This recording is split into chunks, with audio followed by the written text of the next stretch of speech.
Email, for many people, is now a standard way of communicating. Even if you're just recently getting an email account at work, chances are you've been sending and receiving emails for some time from a home computer. We're constantly on the go, multitasking and doing 3 things at once, so it's no surprise that we often fire off emails without giving it a lot of thought. That's why we're here today to talk about an extremely important topic to keep you from being misunderstood or an embarrassing moment from happening. That's right, we're talking about email etiquette. There are certain professional standards that are expected to remain in place while you're using email, and we're here to talk about some of those things today. Rule number 1, casual yes, sloppy no. Internal emails can be informal, but not to the point that respect for others is lost. Address people by their name, not as hey or hey you. Remember, your email messages reflect you and United Regional, so traditional spelling, grammar, and punctuation rules apply. Rule number 2, keep messages brief and to the point. Nobody wants to read your life story or your version of War and Peace. Nothing is more frustrating than waiting through an email message that is twice as long as it needs to be. It's always a good idea to try to stick with one subject per message if possible. Rule number 3, stop yelling at me. A lot of people don't realize it, but when you type in all capital letters, it appears as if you're yelling at someone. I'm guessing most people wouldn't yell at others in a face-to-face meeting, so don't do it by email. If you really want to emphasize something, use bold formatting. Don't use a lot of colors or graphics embedded in your message because not everyone uses an email program that can display them. Rule number 4, be careful with blind and courtesy copy. Don't use blind courtesy copy to keep others from seeing who you copied. It shows confidence when you directly courtesy copy anyone receiving a copy. You also want to be cautious with your use of courtesy copy. Overuse simply clutters inboxes. Copy only people who are directly involved and have a need to receive it. Rule number 5, don't use email as an excuse to avoid personal contact. Face-to-face and even voice-to-voice are still critical forms of communicating.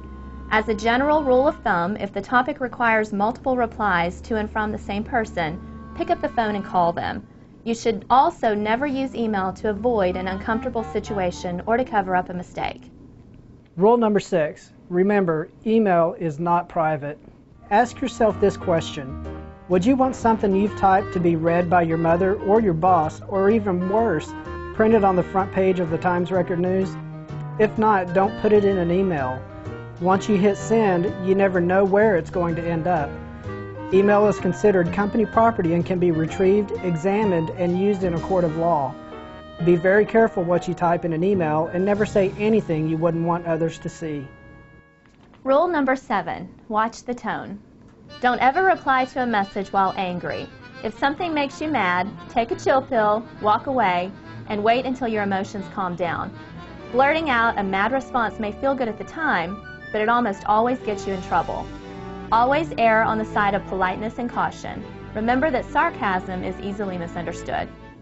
Rule number 8, don't mark an email urgent if it's not. Emailers have the option of marking their message as urgent if they need an immediate response. Make sure it really is an urgent message before checking that little red exclamation point. Like the little boy that cried wolf, if you do it every time, people will stop taking it seriously. Rule number 9, use the subject field. Don't just say hello or leave it blank. Indicate in the subject what the email is about. Some people will automatically delete a message that doesn't have a subject included. Rule number 10, don't send chain letters or junk emails. Most people get enough emails as it is, and sending chain letters and other junk mail just takes away from business responsibilities. Also remember that some of this type of spam email contain viruses and can infect the entire network. Rule number 11, not everyone needs to know. Think twice before hitting reply to all when you respond to an email. The simple fact is, not everyone, maybe some, but not everyone wants to know Jerry Marshall's lunch order or his t-shirt size. While it's sometimes humorous, people can get pretty annoyed when their inbox becomes cluttered with unnecessary messages. So make sure you reply only to those who need the information. So remember these few simple tips, and remember your responsibilities as United Regional employees. Be sure to check your email often. We look forward to this new and exciting way of communicating with everyone.